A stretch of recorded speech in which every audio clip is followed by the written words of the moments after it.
If you don't understand the government's plan for XRP, you are seriously risking being trapped inside a system that is specifically designed to control your assets. This isn't some wild guess. The framework is being built as we speak, and you need to see the blueprint. Now, here's the twist. Most people think the biggest risk to their XRP is the price crashing. But according to Mark Yusko, the founder of Morgan Creek Capital, we are all looking at the wrong threat. He's saying the real danger isn't that XRP fails. The danger is that it succeeds so completely that it becomes mandatory. So over the next few minutes, we're going to connect all the dots. We're going to look at actual legal charters, official government guidance, and even direct statements from the U.S. Treasury that all point back to Mark Yusko's chilling warning. By the end of this, you'll have a crystal clear picture of the system they're building and what it means for everything you hold.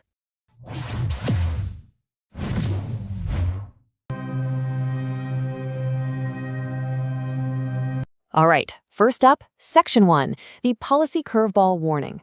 Let's be clear, this isn't just some wild prediction Yusko is pulling out of thin air. He's simply observing a series of very calculated moves that are already happening, all leading to one specific outcome. And this is the core of it right here. He calls it a policy curveball. Basically, it's a sudden move where the government doesn't just, encourage a new technology, it forces it on everyone.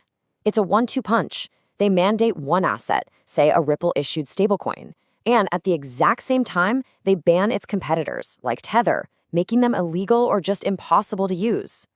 So let's move on to Section 2, the government's legal framework. And this is where it all stops being theoretical. The legal machinery for this to happen isn't just on a drawing board somewhere. Key parts of it are already built and fully in place. The foundation is set. Just follow the steps on the screen. It all starts with Step 1. The OCC grants Ripple a provisional national trust bank charter. That's the master key that unlocks this entire plan. That leads to Step 2, where that charter allows Ripple to create a legal bank specifically to issue a regulated stablecoin, RLUSD. And finally, Step 3. The CFTC gives the official green light, confirming that these specific stablecoins are compliant collateral. The regulatory tracks have already been laid. Okay, I have to stop right here. If you're watching this and you're not subscribed to Crypto Global News, you are missing the alerts. You're falling behind the timeline. You need to click that subscribe button right now so you don't get caught off guard when the next domino falls. And here's how they're selling this whole thing to the public. Mike Belshe, the CEO of BitGo, lays it out perfectly. He's saying these new 100% reserve trust banks are actually safer than insured banks. Why?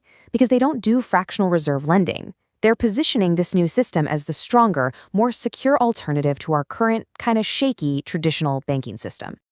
Which brings us to Section 3, Financing America with RLUSD. All this complicated legal work, it just begs the question, why? Why go through all this trouble to create a whole new banking architecture? Well, the answer is absolutely massive. This entire framework is being built to finance the U.S. government itself. And the proof of concept? It's already staggering. In its very first year, the Ripple-issued stablecoin, RLUSD, has seen a mind-blowing 1,800% growth. This isn't some slow, organic adoption. This is rapid, almost forced adoption. It proves the model not only works, but that it can be scaled up fast. Now, just to put that into perspective, when you compare RLUSD to the early days of something like USDC, you can see it's on a completely different level. We're talking 1,800% growth, a $1.5 billion market cap in year one. But look at that last row. The regulatory status is the real game changer. It's not a money transmitter, it's a national trust bank. It's playing in a different league entirely. Look, information like this moves at the speed of light. It's too fast to wait for a scheduled analysis. If you want these updates the moment they happen, you need to be in our Telegram group. Go ahead and scan the QR code on your screen or just use the link in the description. Join now, get the info first. And here it is. This is the smoking gun straight from the source. The U.S. Treasury Secretary Scott Bessent literally said that compliant stablecoins, the exact kind being made under these new charters, could become an important feature of financing the U.S. government. He's telling us flat out these new digital dollars are going to be used to fund the country. All right, on to Section 4. The banned versus the mandated. What this really means, the critical takeaway, is that we're watching them create a two-tiered system for digital money. There's going to be the assets the government approves of and uses, and then there's going to be everything else, the assets they plan to completely wipe out of the system. This slide shows you the policy curveball perfectly. On the left, you've got the potential banned list, things like Tether, offshore stablecoins, anything non-compliant. And on the right, you've got the mandated list, RLUSD, other compliant trust bank coins. The huge risk here, the one Yusko is warning about, is getting caught holding a bag of assets from that left column when the government decides to flip the switch.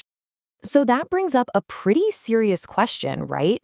What other assets do you think are going to end up on that banned list? We've actually started a whole discussion about this on our community tab. Go there after this and drop a comment in our latest post. I'm really curious to see what you all think. So this brings us to our final section, number 5, preparing for mandatory adoption.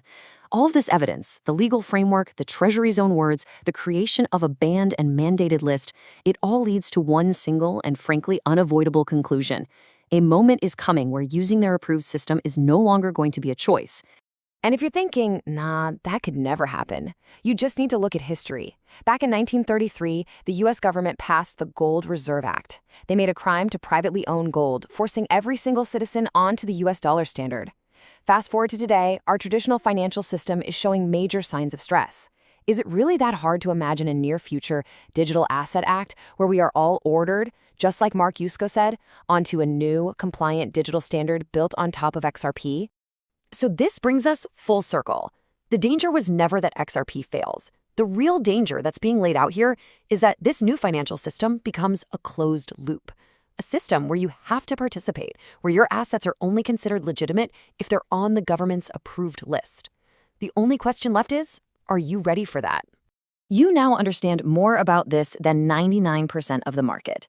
Stay ahead with us here at Crypto Global News. Like this breakdown, share it with somebody who needs to see this, and make sure you're subscribed. Don't get left behind. But wait, don't go anywhere. For our viewers in the United States, this next part is absolutely critical. The entire legal justification for this whole plan, it all hinges on one single piece of legislation the Treasury Secretary mentioned. It's called the Genius Act. We've done a complete analysis of that document and how it gives them the authority to pull this whole thing off. It is the key.